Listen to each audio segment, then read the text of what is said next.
Hi Reddit. I'm a bit shaken and upset from what happened, so I could use some cheering up and some practical advice to get back on my feet.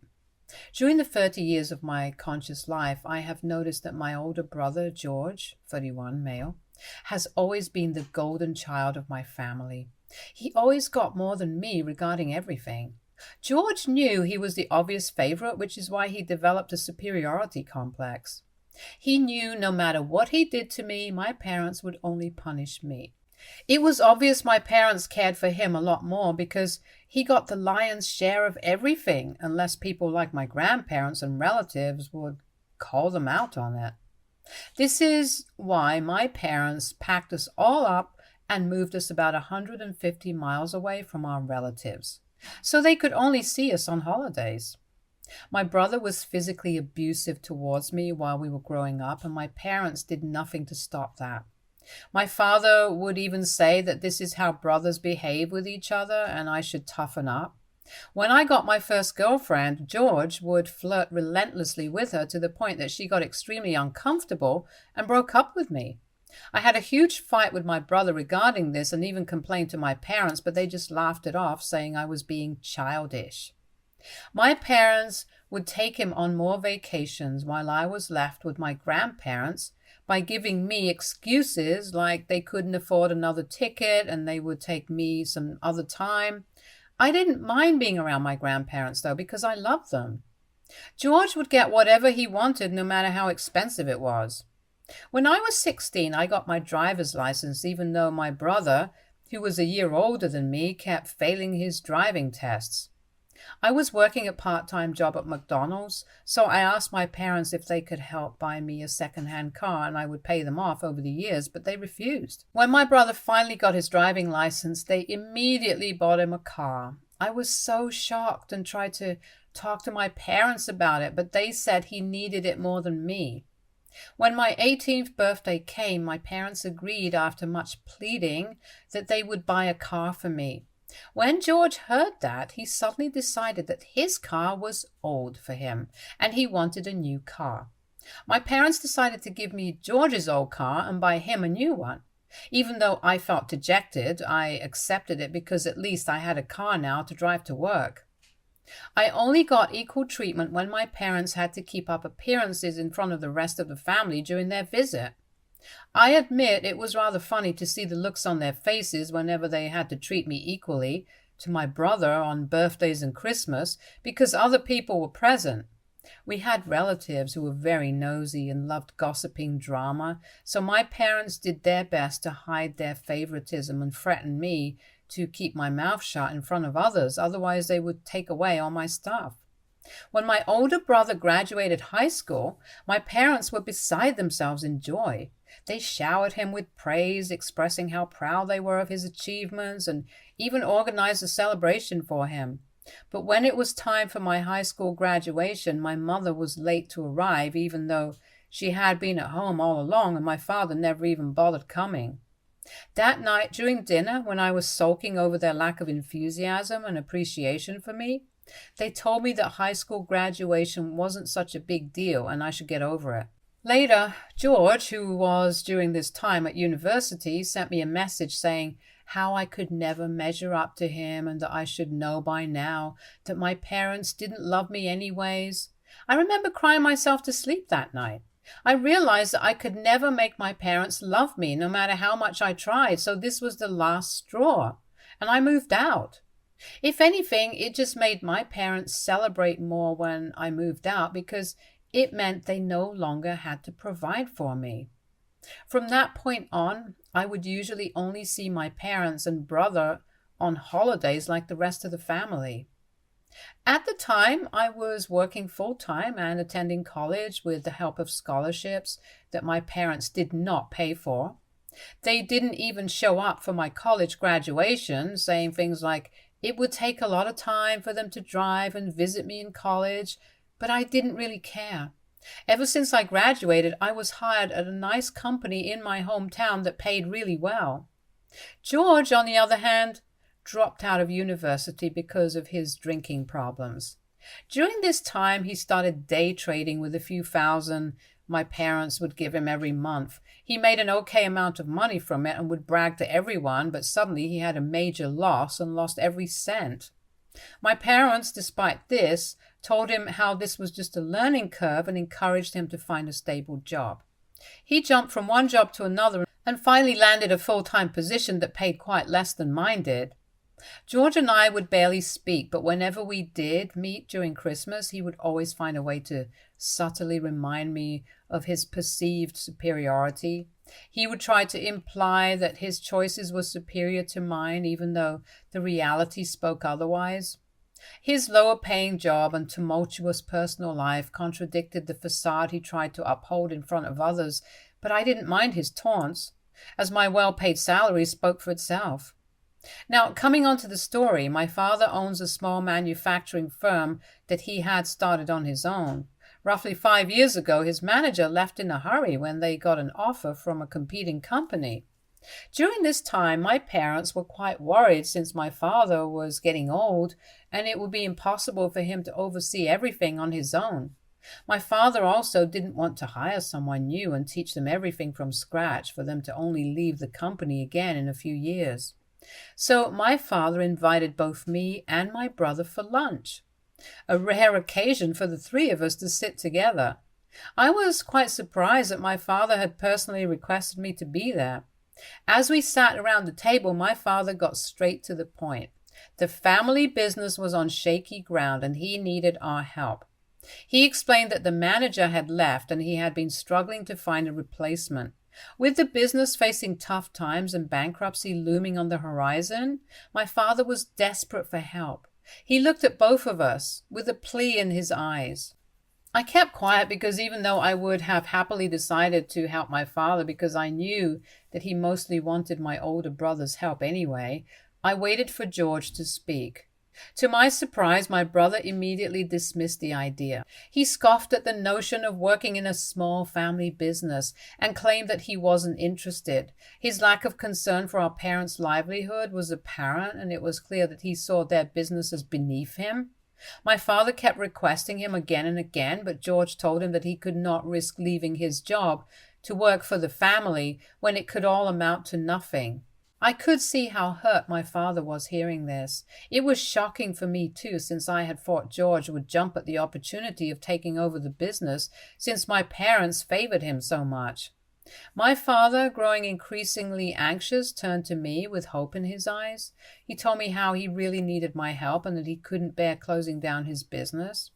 I earned quite well, and because I lived alone, I had considerable savings, which I knew could help my parents out. I know I was a fool, but after a moment of contemplation, I decided to step up and accept the challenge. Despite the years of mistreatment and neglect, I couldn't bear to see my father's business crumble. I agreed to help, with the intention of turning the struggling business around. I even offered to give up my savings to fund the family business and help grow and expand it. My parents were extremely grateful for my help and thanked me profusely. Fast forward 5 years, and I have poured my sweat and soul into this company. I have established better relationships with our customers and improved our company image and reputation. I helped set up our website so that we could grow internationally. I brought our non-existent documentation into order and established a company quality system close to ISO 9001. I improved the production, quality control, testing processes so that there weren't so many defects in manufacturing. Hell, I help our employees with packing, cleaning, carrying heavy boxes when they're busy or when I have free time because why not? Throughout all of this, my father did absolutely nothing. He hardly understood technology and would only come to oversee major orders. I was basically the only one handling everything. As the business thrived under my management, my parents gradually began to acknowledge my capabilities. I was confident that eventually I would be the one getting the family business, but I did not mind splitting it with my brother if he ever showed any interest. My relationship with my parents had improved considerably during this time. Even though they didn't blatantly favor me like they had favored my brother, they did respect me more, or so I thought. My grandparents were also happy to see how happy I was, as I was being treated like a son by my parents for the first time. 3 years ago, George had come to my parents to inform them that he was getting married. Everyone was shocked to hear this since we didn't even know he had a serious girlfriend to begin with. Turns out he met Donna just a month ago and they wanted a shotgun wedding. This was a huge red flag for me since they hardly knew each other, and I told my brother about it, but he scoffed, saying how I should keep my nose out of his business and that I should not act over smart just because I earn more than him. After this, I have always stayed out of his life. When George got married, everything changed. My parents were the first ones to be cut off by Donna because she found them too overwhelming and didn't like how they fanned over my brother. George stopped calling or texting back my parents, and I knew how sad it made my mother to not be able to talk to her favorite son. I have no idea what happened with George for those 2 years, but last year, out of nowhere, he suddenly came back home after years of no contact with us. I had no idea that he had come back home, but the next day when my father didn't show up for a very important meeting, I called him and he informed me how George was back for good. I was taken aback. My dad asked me to come to their place for family dinner as he had something important to talk to me about. There I was told that my brother's wife, Donna, had cheated on him and left him for another man. I was not surprised to hear this, since Donna did earn more than him, as much as I remembered, and knowing my brother, I knew he could not hold down a job for long. My parents also informed me happily how George was back now for good since he was getting a divorce. I nodded, not knowing at that time the misfortune that was going to follow. Later in the evening, my father called me and my brother to his study room. Imagine how I felt when my father closed the door, looked me straight in the eyes and said, "Start looking for a job. Your services are no longer needed. From tomorrow, your brother will be taking over your position." I stared at him dumbfounded, waiting for him to explain further. Instead, my brother then told me that he was finally ready to take over the family business and would be working with Dad. My dad nodded and said that this is why he didn't require me anymore. I sat feeling confused as I just couldn't comprehend how easily my dad was removing me from his business when I was the one who had decided to quit my job and help him with all my savings. I looked at my dad and asked him why couldn't my brother and I work together since this was a family business and I was the one who had expanded the company so much, so I deserved to have this position. And my brother could start from the bottom so that he could learn the ropes of the business. But George scoffed indignantly hearing this. He told me that I was just a placeholder for him and this business was always going to go to him anyway, so I should stop being so immature about it. I argued with my father how I had turned our losses into profits and he could not just do that to me, but my father firmly reminded me that I was an employee just like everyone else, and he had every right to fire me. He told me that he didn't want to embarrass me further by making me serve a notice period, which is why he wanted this change to be done immediately. I asked my dad if my mother knew about this as well, hoping that maybe she could convince him otherwise, but he nodded, saying that my mother had wanted this all along, since this would mean that my brother could stay with them forever. I was devastated, seeing how cruel my family was to me. I couldn't believe that they had used me when they wanted and were now discarding me once their favorite child was back. I calmly told my father that he needed to pay me back all the savings I had invested in his business so that I would have something for me to start afresh, but my father and brother got pissed hearing this. My brother started asking, how dare I ask our father for my money when our parents had spent so much money on me during my childhood. My dad nodded and said that it was my choice to invest in the family business and that I should feel ashamed for asking him for it back.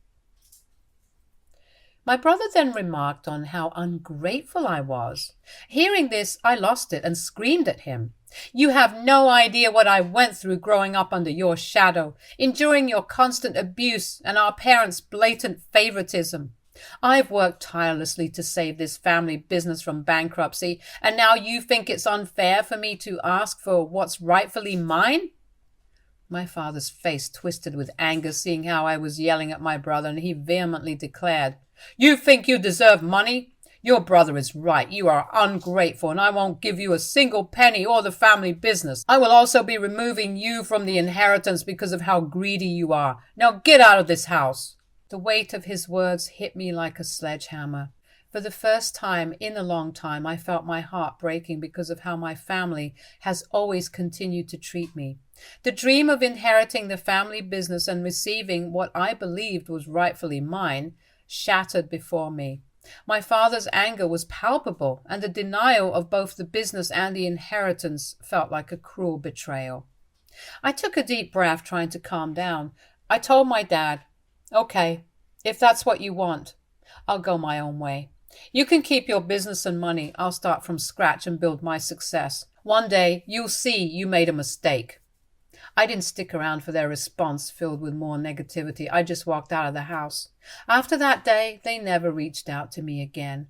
My grandparents eventually found out the news of my brother coming back after years of no contact and taking over the business, and how my family had kicked me out and reprimanded my parents, but it was too late by then. It's been 6 months since I left my family business and stopped all contact with my family. Facing the days that followed was tough.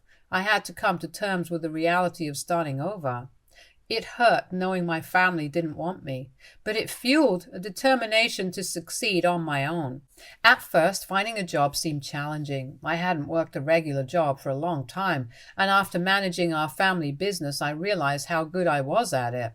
Then, a bright idea struck me.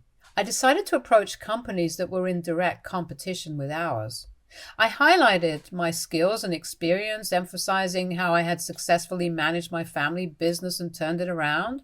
Surprisingly, a couple of companies were interested in what I had to offer. I went for interviews, and eventually one of them offered me a job. It was a fresh start, and I was eager to prove myself in a new environment. The new job was challenging, but I tackled each task with the same determination I had used to save my family business. Slowly, I began to rebuild my life and regain the confidence that had been shattered by my family's rejection. As the months passed, I not only found stability in my professional life, but also in my personal well-being. The absence of toxic family dynamics allowed me to thrive and discover my true potential. Everything was starting to go well in my life when last week, out of nowhere, my parents contacted me. I ignored their calls at first, but they kept calling and sending me multiple text messages. Eventually, I decided to answer, curious about what they wanted after 6 months of silence. My parents' voices sounded anxious over the phone. They asked me if I could help them out paying their bills this month because their electricity had been cut off. I was taken aback hearing their sudden demand. No, how are you? It's been a long time, or even sorry. Just straightforward asking me to pay their bills. I calmly told them to ask their successful son to pay them and not to disturb me again. Hearing this, my mother on the other line started crying, and then I was told how the family business was now in serious financial trouble and on the verge of bankruptcy. My father went on to say how they needed my help desperately. It turns out my parents have lost everything thanks to the golden boy who used nearly 90% of my parents' savings, plus retirement, in investing in crypto and day trading. He convinced them to invest it all in crypto at the beginning of the year, and they listened to him, thinking how their money would triple. But one market crash and a rug pull later, and it's all gone. George was also failing miserably in the family business, and all the workers hated him. He clearly had no idea how to manage everyone, which was no surprise, and the family business had lost a lot of contracts and major clients. I couldn't help but laugh bitterly at the irony of the situation. After years of mistreatment, my parents had the audacity to expect me to come to their rescue. I told them that I was not going to forget how they kicked me out of the family business and inheritance, so they should forget calling me ever again. My parents tried to argue back, saying that I owe them for everything they had done for me during my childhood and that I should be a better son to them. I was getting so pissed at their audacity, so I took a moment to collect myself and calmly reminded them of the years of favoritism, mistreatment, and the savings I had invested in their business, which they had never paid me back for. I pointed out how I had turned their struggling business into a thriving one, all the while being treated as a mere employee. I warned them that if they ever contacted me again, I would take them to court to force them to pay me for the savings I had invested in their business and force them to sell their house to have to pay me back. The conversation quickly turned into a heated argument when my parents heard this, but I stood my ground and firmly told them that I wouldn't be coming to their aid no matter how much they cried about it. It felt liberating to finally stand up for myself and reject their demands. I couldn't believe the audacity of my parents to think I would forget years of mistreatment and come running when they needed help. I ended the call knowing that I had made the right decision for my own well-being. Since then, I have received messages and calls from them, my brother and other relatives saying how I should help them out and that I'm being too cruel. Only my grandparents, with whom I stayed as a child while my parents went on vacation, have stood by my side, knowing how my parents have behaved with me over the years. AITA for refusing to help my family out now that they have lost everything thanks to their golden boy. Update 1. I wanted to express my heartfelt gratitude for the overwhelming support and encouragement I have received from this community. Your words have been a source of strength during this challenging time, and I appreciate every comment and message that has come my way. It means more to me than I can adequately express. The reason all my relatives have found out about this is because my parents reached out to one of their cousins for help when I refused. Instead of telling them the entire story about how my brother was behind their business going bankrupt, they told him how my brother was trying to work a way to support them at such a tough time, while I had blatantly refused to pay their bills. They straight up lied, knowing that I would be blamed by everyone just to not embarrass my brother. I agree with everyone that I should not keep my mouth shut anymore, since what my parents have done to me cannot be forgiven or forgotten. After taking some time to reflect on the situation and discussing it with my grandparents, who have been a consistent source of support throughout my life, I have decided to clarify things with my extended family.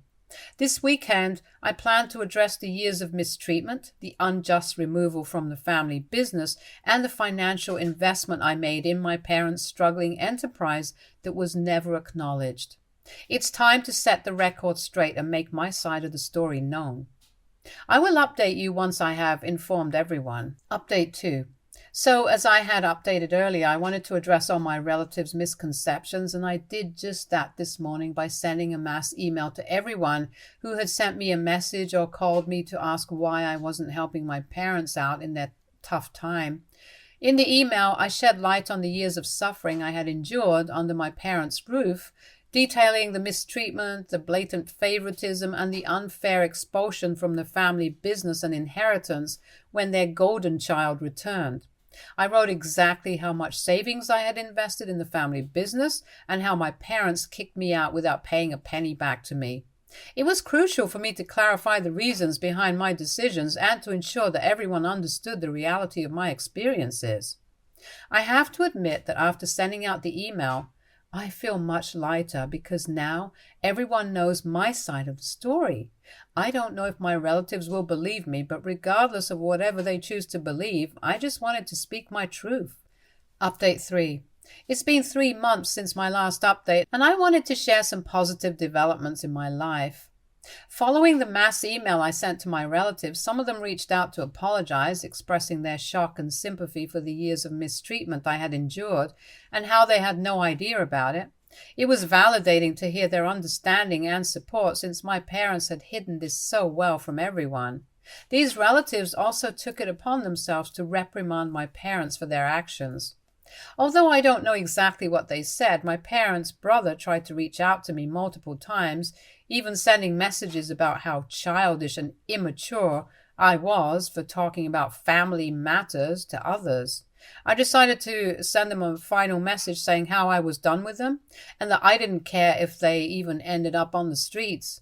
I warned them again to not contact me ever again and the possibility of legal action if they persist. I blocked them after that, and surprisingly, they haven't had the guts to contact me further. On a personal note, my job and life are going well, and I've recently started therapy to help process and navigate the lingering effects of my past experiences. It's a journey of healing, and I'm grateful for the support I've found in various aspects of my life. I visit my grandparents whenever my work schedule allows me to, and they are the only family I acknowledge and ever need. Thank you all for being a part of this ongoing chapter in my life. Every one of your encouragement has played a significant role in my journey towards reclaiming my life and happiness. Stay tuned for more stories from our girl relationships.